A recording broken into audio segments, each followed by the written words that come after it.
Аскар Автодубай бар го.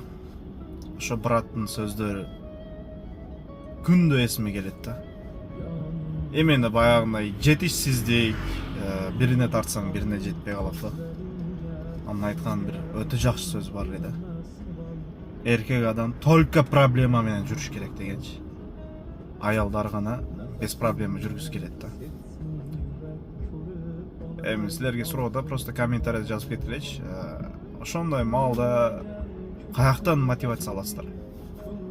Бирине тартсаң бирине жетпей калат, же болбосо жетишсиздик, ошондой нерселерди адам башына келип калат экен да, туурабы? Аллахтан сурайсың. Башка ал естественно, конечно. Просто ар кандай көчөгө киресиң да, тупикке киресиң.